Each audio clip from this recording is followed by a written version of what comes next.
Bonjour à tous, j'espère que vous allez bien. Nous allons aujourd'hui parler des méthodes de contraception. Les échanges amoureux peuvent, si les deux partenaires le désirent, aboutir à une relation sexuelle. Quels sont les moyens dont disposent les êtres humains pour éviter les grossesses non désirées et choisir le bon moment pour avoir un enfant? Tout d'abord, voyons à quel niveau est-ce qu'on peut agir pour empêcher une grossesse. On se rappelle, pour qu'il y ait une grossesse, il faut qu'il y ait fécondation entre un ovule et un spermatozoïde, puis ensuite nidation de l'embryon. Pour qu'il n'y ait pas de bébé, c'est très simple. Si pas d'ovule, pas de bébé. Si pas de spermatozoïde, pas de bébé. Si pas de nidation, pas de bébé.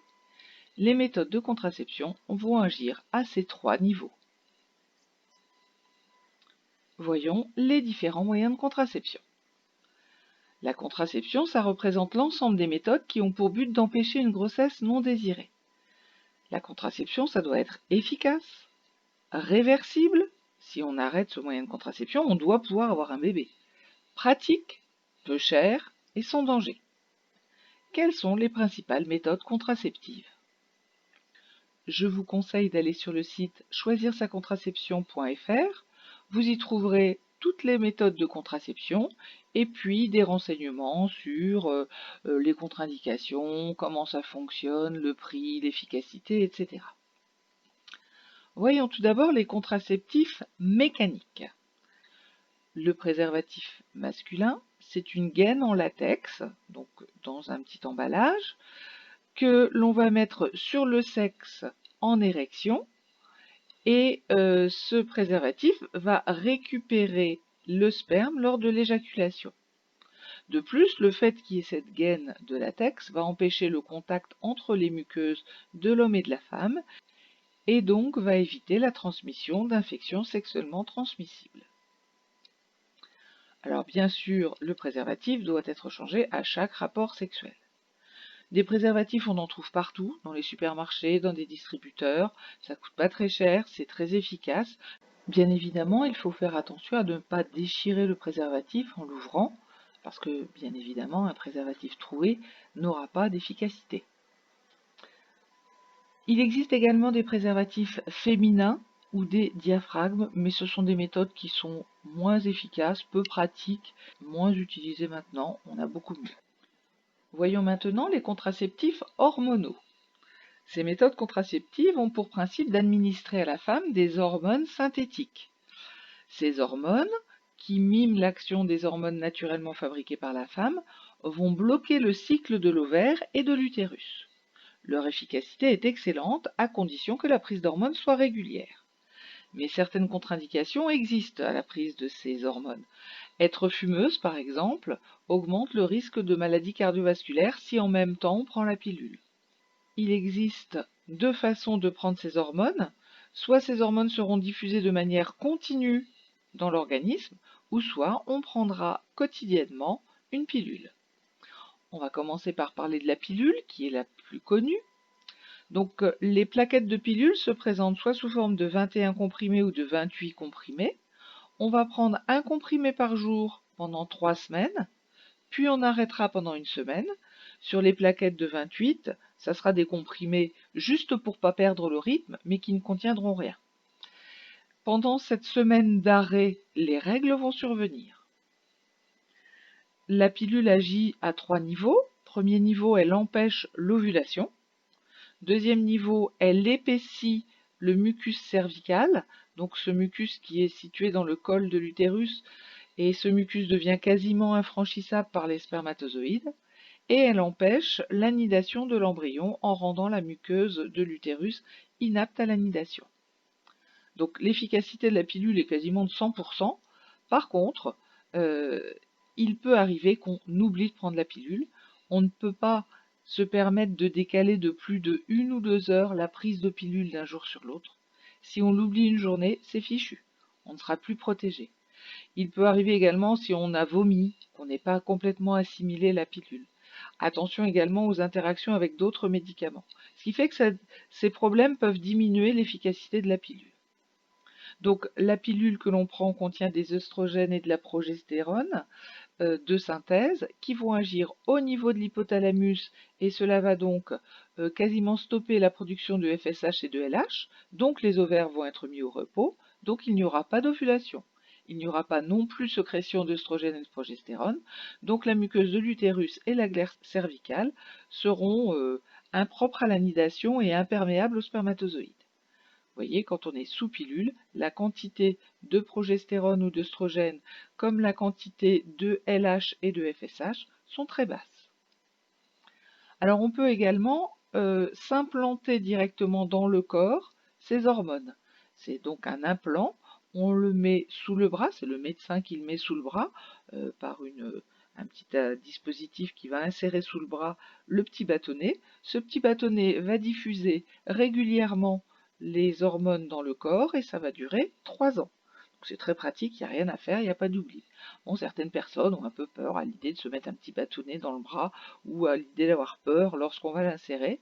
En fait, on met une petite crème anesthésiante avant d'insérer le bâtonnet et on ne sent rien. C'est très pratique, il n'y a rien à faire et pas de risque d'oubli.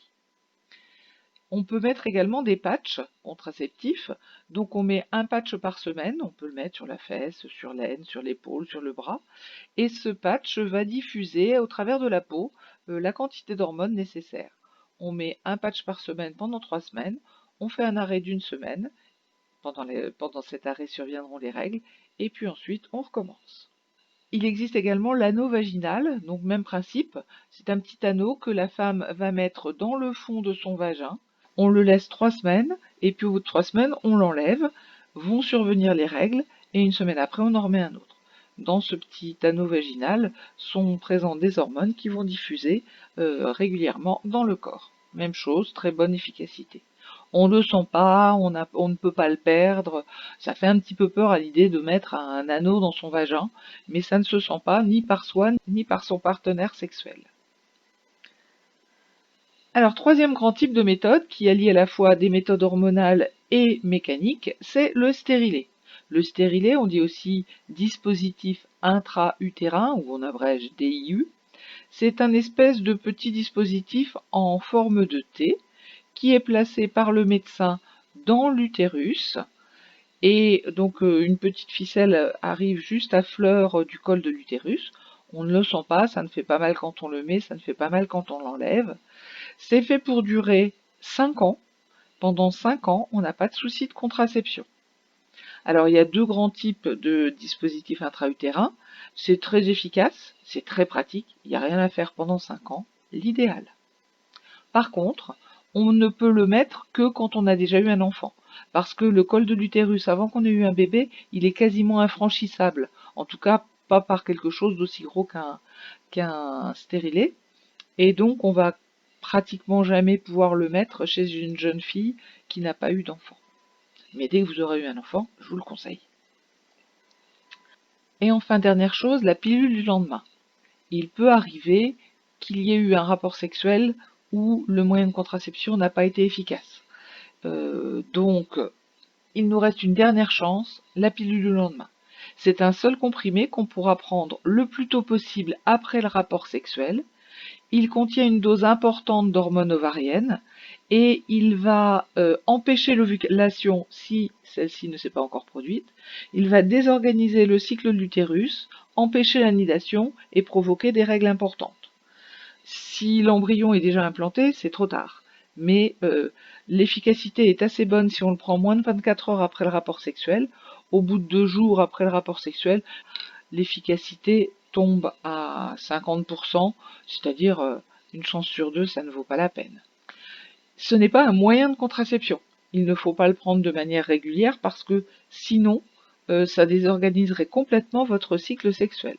Donc c'est vraiment au cas où il y a eu un souci.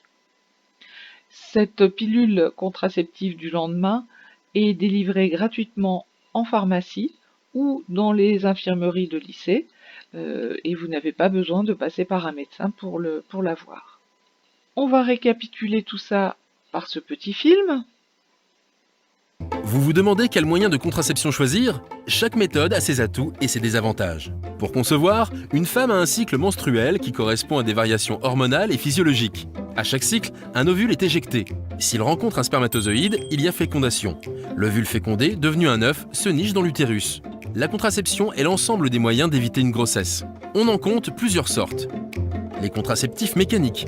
Le préservatif masculin ou féminin qui empêche les spermatozoïdes d'accéder à l'ovule.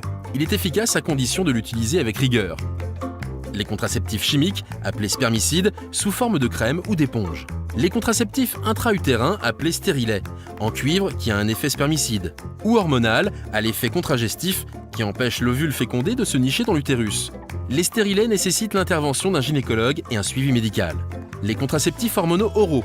La pilule, qui a un effet à la fois contraceptif et contragestif, l'anneau vaginal ou l'implant, qui diffuse des hormones. Ces solutions posent problème en cas d'oubli ou d'arrêt du traitement. Les contraceptifs d'urgence avec la pilule du lendemain et du surlendemain pour pallier les accidents de contraception. Elles bloquent l'ovulation et l'anidation. Enfin, des solutions de stérilisation irréversibles comme la vasectomie pour l'homme, qui consiste à ligaturer le canal amenant les spermatozoïdes, ou la ligature des trompes pour la femme, empêchant l'éjection de l'ovule. Bien connaître ces méthodes, c'est pouvoir choisir une contraception en phase avec votre vie et qui vous correspond. À vous maintenant de travailler sur votre activité. Vous devez compléter le tableau ci-dessous, donner le nom de chaque grand moyen de contraception, expliquer quelle est son action, trouver les avantages et les inconvénients de chaque moyen de contraception. C'est à vous!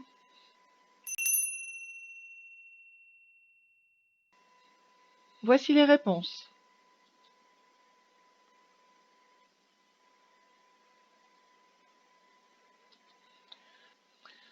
Maintenant, pour chacune des situations présentées, vous allez me proposer le mode de contraception le plus adapté et vous expliquerez quel est l'intérêt de choisir ce contraceptif. C'est à vous!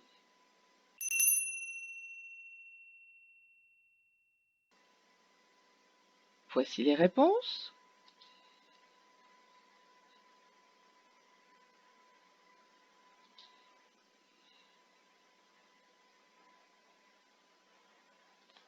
Nous allons maintenant noter le cours. La contraception est l'ensemble des méthodes utilisées pour éviter les grossesses non désirées. Ces méthodes de contraception doivent être fiables, faciles à utiliser, réversibles et adaptées au mode de vie. Les méthodes contraceptives, selon les cas, peuvent empêcher la production de cellules reproductrices, la rencontre de ces cellules ou bien l'implantation de l'embryon dans l'utérus. Certaines de ces méthodes remplissent à la fois un rôle contraceptif et un rôle sanitaire, en évitant les infections sexuellement transmissibles. Ce petit tableau récapitule l'efficacité des méthodes contraceptives. Je ne vous ai pas parlé de la stérilisation, féminine ou masculine, parce que ce n'est pas un moyen de contraception. La stérilisation est définitive, on ne peut pas revenir en arrière. La stérilisation consiste à couper chez la femme les trompes, couper ou ligaturer, attacher ou pincer les trompes, de manière à ce que les spermatozoïdes ne puissent pas atteindre l'ovule. Chez les hommes, on fait la même chose au niveau du canal déférent, et donc les spermatozoïdes ne pourront pas être éjaculés à l'extérieur. Ces méthodes de stérilisation sont très utilisées aux États-Unis, mais très peu en France. Voilà, c'est tout pour aujourd'hui. Vous savez presque tout sur les moyens de contraception. Prenez soin de vous et je vous dis à bientôt. Au revoir.